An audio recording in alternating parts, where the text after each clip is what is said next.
Stoacılık sadece erkekler içindir, değil mi? Bu yaygın yanlış anlama, Stoacılığın evrensel çekiciliğini ve uygulanabilirliğini hafife alıyor.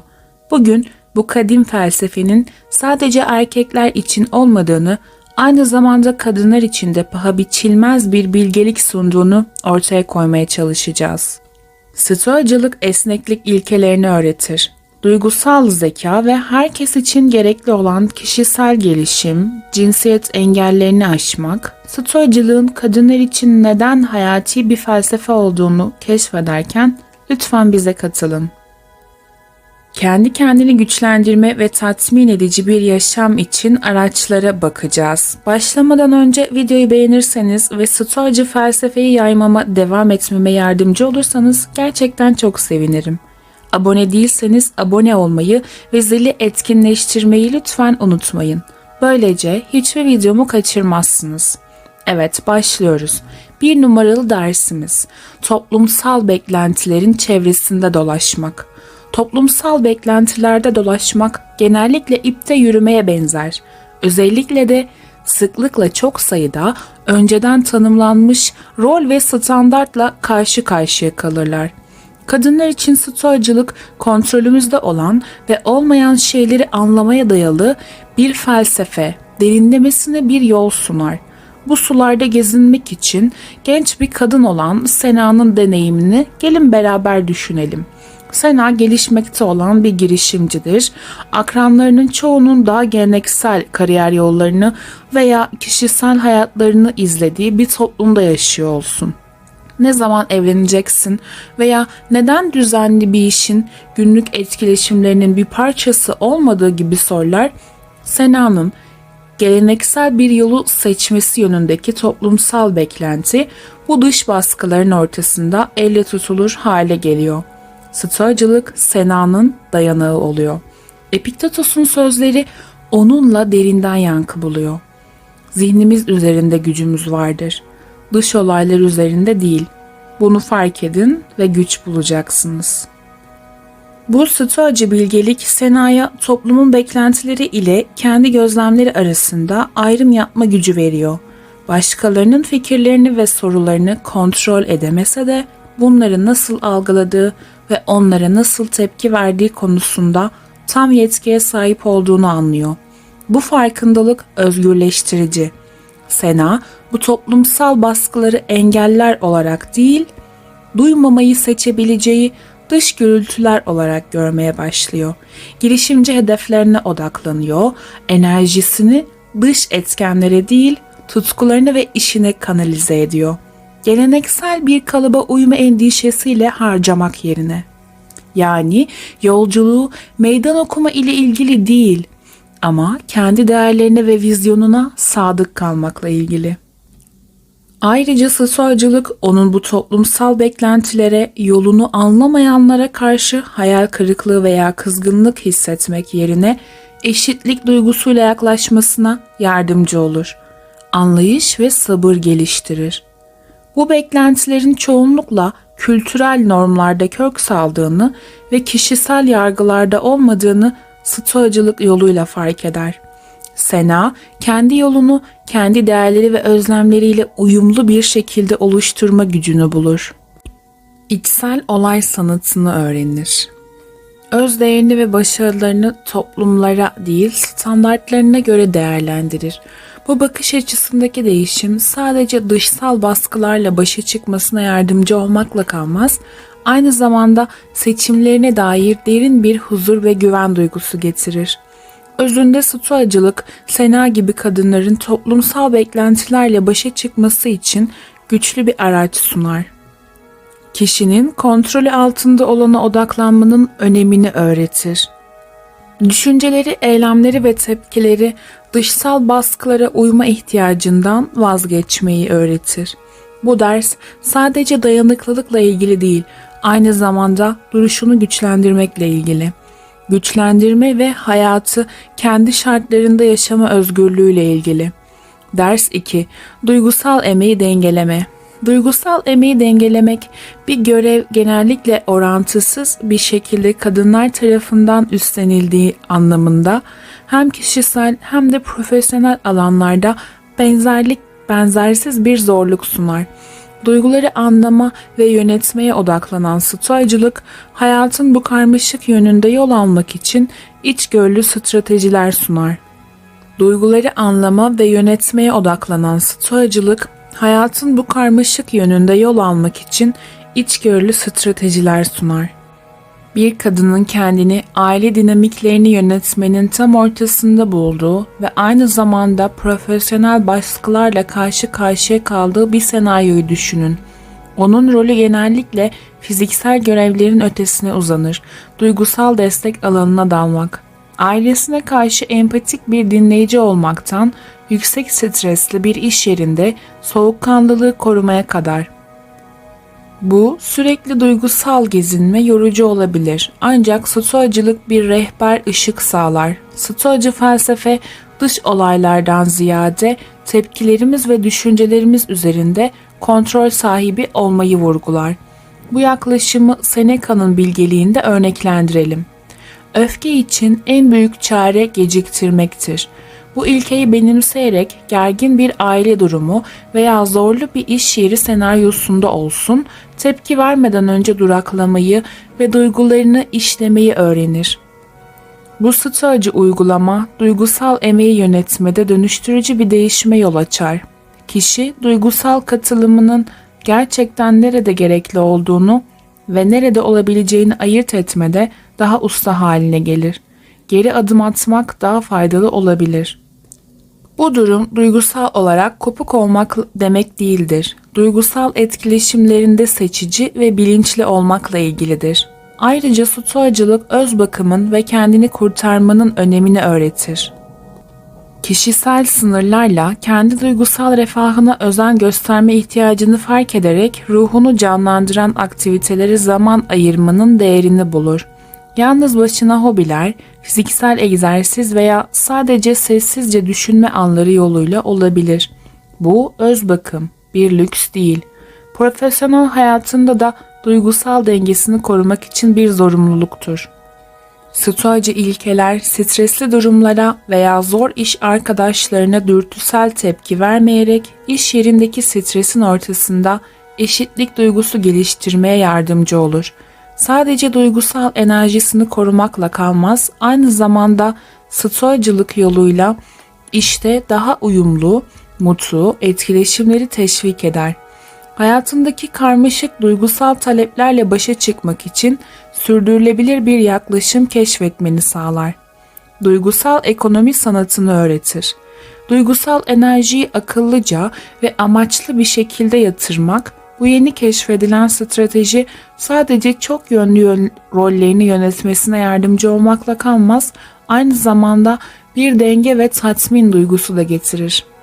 Stoacılık böylece kadim bir felsefeden çağdaş bir araca dönüşür. Kadınlar için duygusal emeğin karmaşık manzarasında yol almak için paha biçilemezdir. Ders 3. Cinsiyet önyargısının üstesinden gelmek. Cinsiyet önyargısının üstesinden gelmek birçok kadının karşılaştığı sürekli bir zorluktur. İş yerinden kişisel ilişkilere kadar hayatın çeşitli yönleri, stoacılık, içsel güç ilkeleri ve kişinin kontrol edebileceği şeylere odaklanmasıyla cinsiyet ayrımcılığının sıklıkla kadınların başarılarını baltaladığı ve otoritelerine meydan okuduğu bir dünyada bu sorunu ele almak için etkili bir yaklaşım sunar. Stoacılık temel bir felsefe ortaya çıkarır. Ön yargılı olabilecek dış kaynaklardan ziyade onay ve güç için içeriye bakmanın önemini öğretir. Bu stoacı ilke Marcus Aurelius'un sözlerinde canlı bir şekilde vuku bulur. Mutlu bir hayat için çok az şeye ihtiyaç vardır. Her şey sizin içinizde ve düşünme biçiminizdedir. Bu bakış açısı kadınların dış yargılardan veya ön yargılardan bağımsız olarak kendi içlerinde dayanıklılık bulmalarını sağlar. Liderlik rolündeki bir kadının yalnızca cinsiyetine dayalı olarak yetenekleri hakkında sıklıkla ince veya açık şüphelerle karşılaştığını hepiniz biliyorsunuz. Stoacılık bu ön yargıları içselleştirmek veya bunların öz değerini dikte etmesine izin vermek yerine Bunu aşmak için ona zihinsel araçlar sağlar. Kendi yeterliliklerine ve değerlerine olan güvenini sabitlemeyi öğrenir. Başkalarının ön yargılarını kontrol edemeyeceğini, ancak onlara verdiği tepkiyi kontrol edebileceğini anlar. Bu stoacı yaklaşım kişinin kendi inanç ve yeteneklerine dayanan bir özgüven duygusunu teşvik eder. Kadınların cinsiyet ayrımcılığına doğrudan yüzleşme yoluyla değil, eylemlerinin sessiz gücü ve kendi yeteneklerine olan sarsılmaz inançları yoluyla meydan okumalarını sağlar. Kontrolü dahilinde olana, eylemlerine, kararlarına ve öz algısına odaklanır. Ön yargılı algılara karşı dirençli bir mükemmellik standardı belirler. Dahası stoacılık durumlara stoacı bir zihniyetle yaklaşarak cinsiyet önyargılarını parçalamada etkili olabilecek rasyonel düşünme ve nesnel yargının önemini öğretir. Kadınlar önyargıların altındaki temel nedenleri inceleyip anlayabilir ve bunları sakinlik ve netlikle ele alabilir. Bu yalnızca kişisel gelişime yardımcı olmakla kalmaz. Aynı zamanda iş yerinde veya sosyal ortamlarda daha eşitlikçi ortamlar yaratmanın önünü açabilir. Stoacılık ayrıca kadınları cinsiyet önyargısı gibi zorlukları, önyargıyı bir engel olarak görmek yerine kişisel gelişim ve karakter geliştirme fırsatları olarak görmeye teşvik eder. Stoacılık bunu bir kişinin eylemlerinin, dayanıklılığının, cesaretinin ve dürüstlüğünün bir testi olarak görmeyi önerir. Bu bakış açısındaki değişim, kadınların cinsiyet önyargısıyla etkileşim kurma ve bunların üstesinden gelme biçimini değiştirir ve bunu bir katalizöre dönüştürür. Stoacılıkla kişisel güçlendirme ve toplumsal değişim, kadınlar güçlerinin başkalarının ön yargılarını değiştirmekle değil, bilgelik ve dürüstlükle yanıt verme yeteneklerini geliştirmede, içsel cesaretlerini güçlendirmekte yattığını öğrenirler. Bu, yalnızca cinsiyet önyargılarının üstesinden gelmeye yardımcı olmakla kalmayan, aynı zamanda derin bir özgüven ve özgüven duygusunu da geliştiren bir felsefedir. Bu nedenle stoacılık yalnızca felsefi bir rehber değil, aynı zamanda kadınların günlük yaşamlarında cinsiyet önyargısının karmaşık gerçeklikleriyle başa çıkmaları için pratik bir araç takımı haline gelebilir. Diğer dersimiz, gerçek liderliği benimsemek. Bir kadın olarak gerçek liderliği benimsemek genellikle bir dizi klişe ve katı beklentiler arasında bir rota çizmeyi içerir. Erdemliliğe odaklanan stoacılık, dürüstlük ve öz farkındalık bu yolculukta güvenilir bir pusula görevi görür. Kadınları gerçek benlikleriyle yankılanan bir liderlik tarzına yönlendirmek. Özellikle önce kendinize ne olmak istediğinizi söyleyin. Sonra yapmanız gerekeni yapın diyen Epikus'un stoacı öğretileri liderlikte kendini tanımlamanın önemini vurgular. Bu felsefe kadın liderlere iç gözlem yapma ve temel değerlerini ve güçlü yanlarını belirleme gücü verir. Saldırganlık veya baskıcı taktiklerle karakterize edilen geleneksel liderlik arketiplerini yansıtmakla ilgili değil, bunun yerine bir kült ile ilgili. Kişinin gerçek benliğiyle uyumlu bir liderlik tarzını benimsemek, ister empati, işbirlikçi ruh, ister yenilikçi düşünce temelinde olsun, bir proje ekibinin başında otoritesini göstermek için belli bir liderlik türünü sergileme baskısı hisseden bir kadını resmeder. Stoacılık onu farklı bir yola yönlendirir. Başkalarını taklit ederek değil, doğuştan gelen niteliklerini kullanarak liderlik ettiği bir yoldur. Bu, empati ve anlayışla liderlik etmek, her üyenin girdisine değer veren bir ekip kültürü oluşturmak veya sorunlara sakin ve stratejik bir zihniyetle yaklaşmak anlamına gelebilir. Böyle bir yaklaşım yalnızca liderliğini güçlendirmekle kalmaz, aynı zamanda ekibinden gerçek saygı ve sadakat de toplar. Stoacılığın liderlikteki etkisi, kadınların sıklıkla daha fazla incelemeye maruz kaldığı zorlukları ve eleştiri durumlarını ele almaya kadar uzanır. Felsefe dengeli bir tepkiyi teşvik eder. Eleştiriyi ne tamamen reddetmek ne de incelemeden kabul etmek. geri bildirimin rasyonel bir şekilde değerlendirmesini teşvik eder. Derslerin olduğu yerde onları damıtmak ve kişinin liderliğine olan bağlılığını güçlendirmek. Vizyon liderliği bir hizmet ve sorumluluk rolü olarak görmenin stoacı bakış açısı yankı uyandırır. Derinlerde olan odak noktasını güç ve kontrolden yöneticilik ve rehberliğe kaydırır. Çoğu kadında bulunan doğal, toplumsal ve besleyici içgüdülerle sıklıkla uyumlu bir görüş. Liderliğin başkalarını yönetmenin, yükseltmenin bir yolu olarak yeniden tanımlanması. Takım uyumunu ve motivasyonunu teşvik eder. Kolektif başarı, stoacılık merceğinden bakıldığında özellikle güçlendirici olabilir. Liderlik sadece rol yerine getirmenin ötesine geçer. Kişinin en derin değerlerinin ve ilaçlarının bir ifadesi haline gelir. Kadın liderler için erdemlerinin açık bir şekilde anlaşılması ve bunları somutlaştırmaya yönelik kararlı bir bağlılıkla şekillenen, etkili ve anlamlı bir etki için bir yola dönüşür. Stoacılık sadece bir felsefe değil, aynı zamanda liderliğin karmaşık dinamiklerinde zarafetle gezinmek için pratik bir rehberdir. Güç ve özgünlük 5. ders. Kişisel sınırları belirleme. Kişisel sınırları belirleme özellikle kadınlar için genellikle kişisel ve profesyonel alanlarda kendi alanını korumak ve çeşitli rolleri yerine getirmek arasında hassas bir denge gerektirir. Stoacılık, odaklanma, eylemlerimiz, düşüncelerimiz ve tepkilerimizle kontrol edebileceğimiz şeylere odaklanmak. Stoacılık alanında bu sınırları oluşturmak ve korumak için sağlam bir temel sağlar.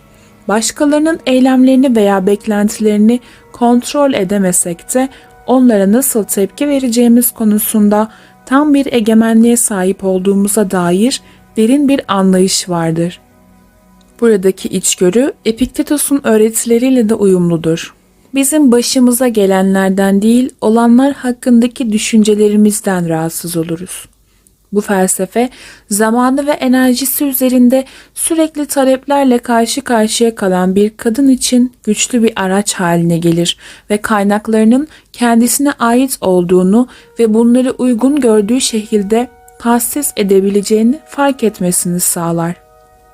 Bir kadının sınırlarının sıklıkla test edildiği, aşırı iş yükü, aile statüsü, gerçekçi olmayan teslim tarihleri veya hatta müdahaleci sorular şeklinde olduğu bir ortamı düşünün. Stoacılık burada sınırları net bir şekilde çizmesini sağlar. Talepler kapasitesini aştığında veya kişisel zamanını ihlal ettiğinde hayır demeyi öğrenir. Bunu bir meydan okuma eylemi olarak değil, refahını korumak ve iş kalitesini sürdürmek için, hayat kalitesini sürdürmek için gerekli bir adım olarak görür. Bu stoacı uygulama yalnızca sınır koymasının çok ötesindedir. Bu, dışarıdan onay arama zihniyetinden kendi yargılarına güvenmeye ve değer vermeye geçmekle ilgilidir. Bu değişim genellikle başkalarının ihtiyaçlarını kendi ihtiyaçlarından önceliklendirmek üzere sosyalleştirilen kadınlar için çok önemlidir. Kendi stoacılığınız özerklikte güç bulmayı teşvik eder. Kişisel değerler ve esenlikle uyumlu kararlar almak, başkalarının beklentileriyle uyuşmasa bile ayrıca stoacılık öz farkındalığını vurgular.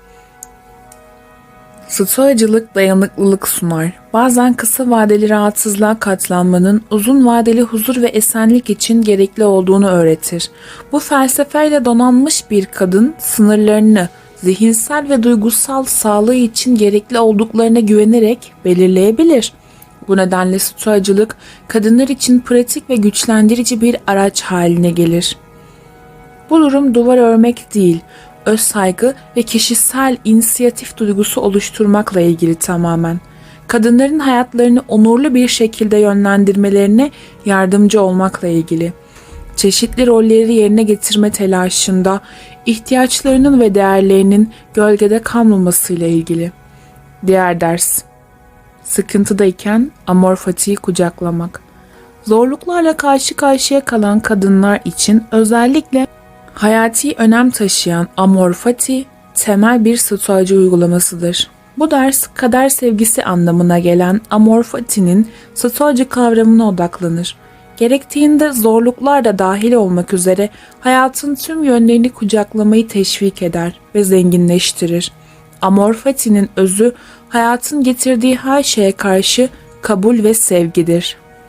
Bu, her zorluğun, aksiliğin veya zorluğun sadece tolere edilmesi gereken bir şey olarak değil de aynı zamanda hoş karşılanması gereken bir fırsat olarak görülmesiyle ilgilidir. Genellikle bir dizi kişisel ve toplumsal zorlukla karşı karşıya kalan kadınlar bu ilkede deneyimlerini güç kaynaklarına dönüştürmenin bir yolunu bulabilirler.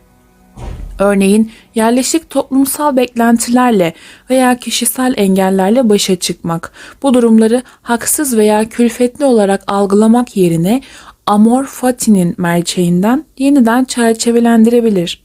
Kadınlar bunları hayat yolculuklarının temel parçaları olarak görebilirler. Amor Fati'nin uygulanmasını benimsemek ve öğrenmek, ayrıca her deneyimin, özellikle zor olanların, kişisel gelişime katkıda bulunduğunu kabul etmeyi de içerir. Bu, zorluğun meydan okunmamışların yapamayacağı şekillerde dayanıklılık, bilgelik ve karakter oluşturabileceğinin bir kabulüdür. Kaderlerini sevmek ve kabullenmekle kadınlar derin bir güçlenme ve kendini geliştirme kaynağına eriştirebilirler. Amor Fati'nin ayrıca stoacı inançla da bağlantısı vardır. Olayların birbirine bağlılığı, bir kadının karşılaştığı her zorluk hayatının daha büyük bir dokusunun parçasıdır. Bu birbirine bağlılığı anlamak ve benimsemek, hayatın karmaşıklıklarına dair daha derin bir takdir ve zorluklarla yüzleşmeye daha uyumlu bir yaklaşım getirebilir. Stoacılık, şimdiki zamanda yaşamanın önemini öğretir. Burada ve şimdiyi takdir etmek ve mevcut deneyimlerde neşe bulmak. Bu ana odaklı zihniyet, daha tatmin edici ve mutlu bir hayata yol açabilir. Stoacı yansıma ve öz farkındalık uygulayarak kadınlar hayat yollarında daha fazla netlik ve amaçla ilerleyebilirler. Bu stoacı yaklaşım sadece hedeflerine ulaşmak veya toplumsal standartları karşılamakla ilgili değildir.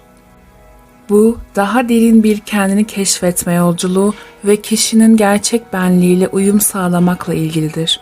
Bu stoacı uygulamaları benimsemek, kadınların otantik ve memnun bir şekilde yaşamalarını sağlar.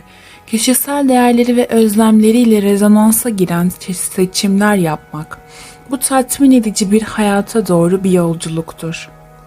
Özbilgi, yansıma ve gerçek mutluluğu ve tatmini neyin getirdiğine dair derin bir anlayışla yönlendirilir.